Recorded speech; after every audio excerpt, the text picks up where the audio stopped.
Fenêtre sur l'emploi. Alors, je vais vous présenter Thierry Bismuth, que vous connaissez, le patron d'Odyssée RH. Et je précisais, pour bien resituer l'enjeu de cette chronique, qu'il y a quelques jours, sur ce même plateau, je ne citerai pas son nom, quelqu'un venait nous expliquer que la candidature spontanée, c'était quand même pas mal et qu'il fallait le faire. Sauf que vous, aujourd'hui, patatras, boum, on referme la fenêtre et vous nous dites, c'est peut-être pas une si bonne idée. Le principe d'un débat, c'est d'avoir démontrez-le nous. Alors, avec une semaine d'écart, je vais me faire, du coup, l'opposant de votre débatteur de la semaine dernière. Oui, effectivement, ma proposition du jour, c'est de venir un peu doucher les espoirs de ceux qui envoient des candidatures spontanées. Je sais que le principe est très développé. Moi, ma conviction, et je vais essayer de vous le démontrer avec des chiffres, c'est que finalement, ça ne sert à rien. Alors, d'abord, quelques chiffres pour vous donner, et notamment pour les cabinets de recrutement, quand on reçoit comme ça, ou quand les candidats envoient des candidatures spontanées au cabinet de recrutement. D'abord, quelques chiffres très simples. Il y a 1800 ou 2000 cabinets de recrutement en France. Il y a à peu près 10 000 professionnels en cabinet, c'est-à-dire que vous avez en moyenne en France 5 consultants par cabinet. Alors évidemment, on sait que le profil type, ça n'existe pas, mais en moyenne quand même, dans chaque cabinet, il y a 5 consultants, 4, 5, 6. Il y a des très très gros, et puis il y a beaucoup de cabinets unipersonnels, mais en moyenne, c'est 5. Et un consultant, ça peut gérer 4, 5, 6 postes, allez, 10 postes pour essayer d'aller au bout de ma démonstration, mais ça gère rarement plus de postes.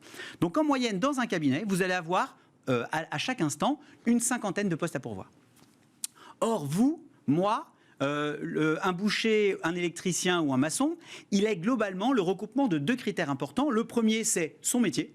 Donc pour caricaturer, je veux dire qu'il y a 50 métiers en France, de l'expert comptable au logisticien, et le département dans lequel il veut vivre. Alors, soit qu'il y vive, soit qu'il veuille y aller. Donc, je vais considérer qu'il y a une centaine de départements. Ça veut dire que vous, moi et tout le monde, on est tous le produit, on est tous au recoupement d'une de ces 5000 propositions, c'est-à-dire 50 métiers fois 100 départements. Il y a 5000 options. Et on est tous au recoupement d'une de ces 5000 options. Et donc, quand un cabinet a 50 postes à pourvoir en moyenne, même si, évidemment, je vais vite, il y a des plus gros et des plus petits, mais eh bien, quand je postule, j'ai 50 chances, les 50 postes sur 5000, mon profil, de correspondre à un de leurs besoins immédiats. Oui, ça commence à être mathématique. Ça fait 1%. 1%. Mais quid des reconversions, Thierry ? Alors, effectivement, il y a des reconversions, il y a aussi des mobilités géographiques. Et donc, ça représente 5 ou 7%, entre guillemets, des gens qui soit veulent faire une reconversion de manière, soit effectivement qui veulent bouger. On va considérer qu'il ne faut pas les oublier, mais que dans le calcul, ça va nous ralentir un peu dans le calcul. Donc, si on les met de côté, globalement, quand vous envoyez une candidature spontanée à un cabinet, vous savez que vous avez 1% de chance que votre profil correspondent à l'un des 50 postes du cabinet. Il y a quand même ces chiffres, donc vous dites globalement, pour des raisons statistiques, purement mathématiques, vous dites que vous n'allez pas être repéré, puisque c'est de ça dont il est question. Oui, parce qu'en fait... Il va être quoi, mis à la poubelle ? C'est-à-dire que la plupart des cabinets, effectivement, ils reçoivent des candidatures issues des offres d'emploi ou des approches directes qu'ils ont faites, et comme ils savent statistiquement que les candidatures spontanées ne correspondent que dans 1% des cas, honnêtement, je sais que c'est une vision très romantique de penser que chaque candidature spontanée est traitée avec les égards qu'il devrait, mais la réalité étant la réalité, quand on reçoit des candidatures spontanées, on a moins de temps à leur consacrer parce que statistiquement, elles correspondent dans 1% des cas à un besoin qu'on a. Alors, juste pour préciser, avant de vous poser la question qui suit sur les très gros cabinets, parce qu'il y a quand même des très gros mastodontes, il y a ceux, et je me souviens de la chronique précédente, sur ce même sujet, qui était de dire, il faut aussi aller chercher sur LinkedIn le manager, le CEO que vous voulez approcher, c'est-à-dire contournant directement le cabinet de recrutement. Alors, c'est vrai. Alors, quand je parle de cabinet de recrutement, alors c'est vrai que lorsque vous avez trouvé une offre qui vous intéresse, il y a plein de façons de l'adresser. D'ailleurs, ma recommandation, parce que je ne viens pas qu'avec de mauvaises nouvelles, mais à l'aise, hein, ouais. Mais ma recommandation... Chevalier de l'Apocalypse.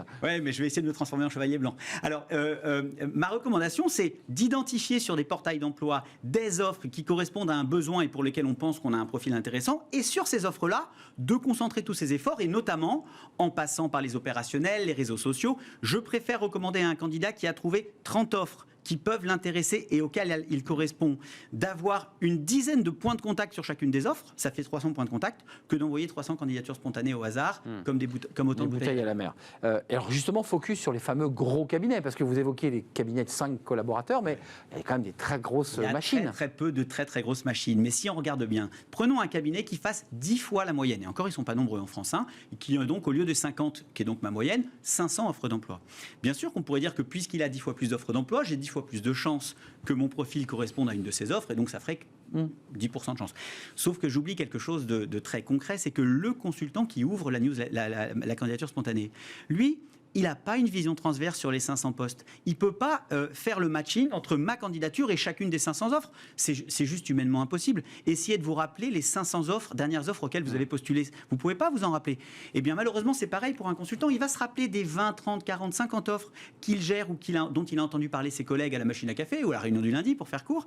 En revanche, il n'aura pas du tout de vision des 500. Donc, au final, statistiquement, mécaniquement, vous pourriez avoir 10 fois plus de chances, mais dans les faits, ça n'est pas le cas. Enfin, il pourrait l'arranger dans une petite boîte avec le thème en disant tiens, marketing numérique, et non, ça il ne le fait pas. En fait, si tout le monde le fait, et d'ailleurs les entreprises aussi, évidemment, je vais me faire tirer dessus par des entreprises qui disent oui, mais on utilise des viviers, on crée des viviers. La vérité des faits, c'est que les viviers sont très mal exploités, notamment par les entreprises, qui reçoivent des centaines de milliers de candidatures pour les plus grosses et des dizaines de milliers pour les autres, et qui, quand elles ont un nouveau poste, ont plutôt le réflexe de poster une annonce et de traiter du flux entrant que d'aller chercher dans des viviers de gens qui ont postulé 8 mois plus tôt, tout simplement parce que statistiquement, s'ils passent ne serait-ce que 2-3 jours à appeler les 20 ou 30 candidats qui ont postulé 8 mois plus tôt et qui pourraient correspondre, ils ont quasiment tous trouvé un job en vérité, ces candidats. Donc à l'usage, on s'est rendu compte, collectivement, les recruteurs, et puis certains me diront que j'ai tort, mais on s'est rendu compte collectivement que ça n'est pas efficace de rappeler des gens qui ont postulé plusieurs mois à l'avance. Donc les bases de données, les viviers existent, sont assez peu utilisés et encore beaucoup moins par les entreprises, les recruteuses. On fait un dernier focus sur les cabinets locaux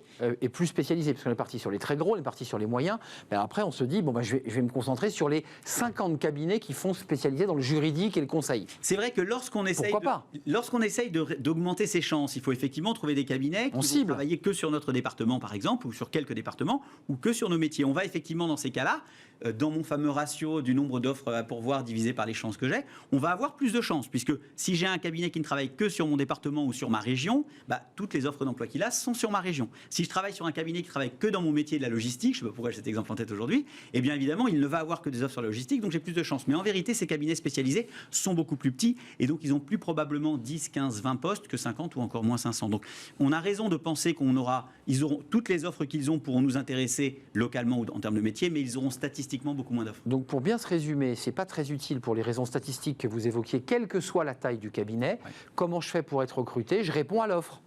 Et alors, encore une fois... Voilà, pour être cash. Oui, je réponds aux offres, mais par contre, je vais déployer tout un trésor d'ingéniosité pour répondre de plein de manières différentes aux offres exprimées qui m'intéressent. L'entreprise, les managers, d'accord.